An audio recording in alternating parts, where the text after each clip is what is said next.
حدیث نمبر 8 سنیں. یہ 8ویں جو حدیث پاک ہے یہ بھی ملا باقر مجلسی، یہ بھی اہل تشیع کے بہت بڑے عالم، انہوں نے لکھا ہے. اور میں روایات اس لیے پڑھ رہا ہوں چونکہ اس میں اختلاف تو نہیں ہے نا، ایک رائٹر ہے اس کا تعلق اہل تشیع سے ہے، اس نے لکھا ہے.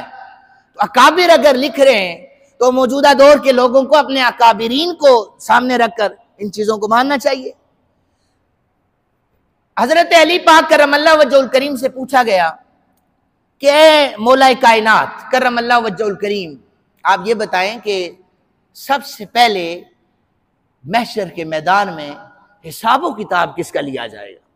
تو آپ نے فرمایا کہ سب سے پہلے جو حساب ہوگا وہ حضرت ابو بکر صدیق رضی اللہ تعالیٰ عنہ کا حساب ہوگا. فرمایا دوسرے نمبر پر کس کا ہوگا؟ کہا دوسرے نمبر پر حضرت عمر بن خطاب کا حساب ہوگا. یہ سنیے گا ذرا. تیسرے نمبر پر حساب کس کا ہوگا؟ تو حضرت علی فرمانے لگے تیسرے نمبر پر میرا علی کا حساب لیا جائے گا.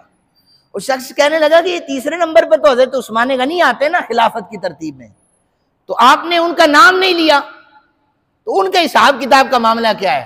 اب سنیں حدیث مبارکہ کہ حضرت علی پاک نے پھر اس کو جو جواب دیا وہ یہ تھا، آپ نے فرمایا کہ تبوک کا میدان تھا، غزوہ تبوک تھی، انتہائی سخت قسم کی یہ جنگ ترتیب دی گئی. مسلمان 30 سے 40 ہزار کے درمیان تھے اور سامنے تقریباً 1 لاکھ کے قریب مجمع کھڑا تھا کافروں کا. میرے آقا یہ وہی جنگ ہے جس میں حضرت عمر پاک اپنا آدھا مال لے کے آگے تھے، حضرت ابو بکر صدیق اپنا سارا مال لے کے آگے تھے. یہ وہی جنگ ہے.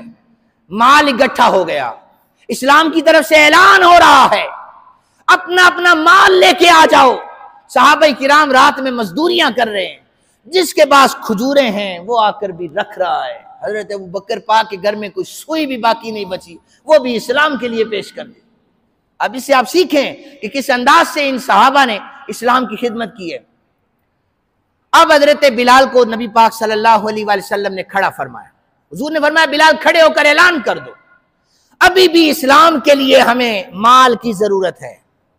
حضرت بلال کھڑے ہوئے، اعلان کیا کہ اے رسول کائنات صلی اللہ علیہ وآلہ وسلم کے صحابہ. یہ اعلان صرف اجویری مسجد سے نہیں ہوتا کہ مسجد کے لیے پیسے دے دیں، بل ہے، اے سی ہے.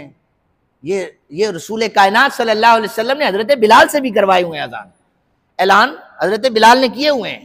اس لیے یہ صحابہ کرام کی سنت بھی ہے کہ اللہ کے گھر کے لیے مانگا جائے. اب کوئی اگر یہ اللہ کا گھر ہے وہ خود چلا لے گا تو ہمیں کوئی فرشتے آ کر پیسے اماؤنٹ دیں گے؟ اللہ ڈیوٹی ہی آپ لوگوں کی لگاتا ہے کہ جب اعلان ہو دل میں آ جائے گا اللہ کی طرف سے کہ اب اللہ کے راستے میں خرچ کیا جائے. تو یہی طریقہ کار ہوتا ہے. ورنہ کسی مسجد والوں کو اگر کسی فرشتے نے آ کر 2-3 لاکھ روپے بل دے دیا ہو تو وہ ہمیں ضرور ہم سے رابطہ کر لیں. حضرت بلال کا اعلان ہوا، حضرت عثمان غنی کھڑے ہو گئے. فداک ابی و امی یا رسول اللہ صلی اللہ علیہ وآلہ وسلم، حضور میں 1000 اونٹ اشرفیوں سے لدے ہوئے مال لدا ہوا میں اللہ کے راستے میں دے رہا ہوں.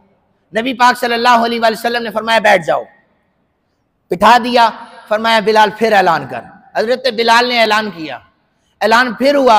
حضرت کوئی صحابی نہیں اٹھا. حضرت عثمان غنی پھر اٹھ گئے، کہنے لگے یا رسول اللہ 1000 اونٹ اور دیتا ہوں. فرمایا عثمان بیٹھ جا. بلال اعلان پھر کر، ابھی بھی ہمیں ضرورت ہے مال کی، اسلام کے لیے مانگا جا رہا ہے. پھر اعلان ہوا. حضرت عثمان کھڑے ہو گئے، جذبات میں آ کر کہنے لگے یا رسول اللہ بلال کو بٹھا دیا جائے، بلال کو بٹھا دیا جائے، عثمان کو بولنے کی اجازت دی جائے. حضور نے فرمایا بولو، کلام کرو. حضرت عثمان کہنے لگے یا رسول اللہ سن لیں، میں آپ کی بارگاہ میں عرضی پیش کرتا ہوں، تبوک کے میدان میں جانے والے ہزاروں کی تعداد میں صحابہ ہیں، ان کے کھانے کا بندوبست بھی عثمان کرے گا، ان کے پینے کا بندوبست بھی عثمان کرے گا، ان کی تلواروں کا، ان کی سواریوں کا، ان کے نیزوں کا، ان کی زرہ کا بندوبست عثمان غنی کر رہا ہے. یا رسول اللہ اگر جنگ لیٹ ہو جاتی ہے یہ اپنے گھروں میں نہیں جا سکتے، ان کے گھروں کا خرچہ بھی عثمان اٹھائے گا. یا رسول اللہ دوبارہ واپس ان کے گھر آنے تک سارا خرچہ عثمان غنی اٹھائے گا. میرے آقا کریم صلی اللہ علیہ وسلم کی نگاہیں بلند ہو گئی.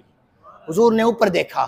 یا رسول اللہ یا اللہ میں آپ سے عرض کرتا ہوں کائنات کے ہر بندے کا حساب کتاب لے لیا جائے، لیکن میری عرضی یہ ہے کہ میرے عثمان غنی کا حساب نہ لیا جائے.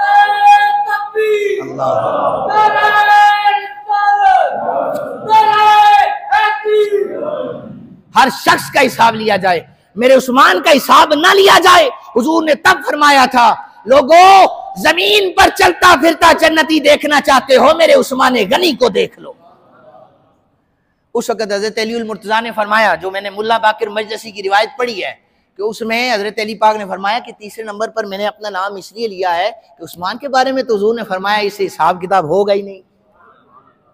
اللہ تعالیٰ سے دعا ہے اللہ تعالیٰ ہمیں صحابہ کرام کی سیرت پر عمل کرنے والا باعمل انسان بنائے۔ وما علینا الا البلاغ۔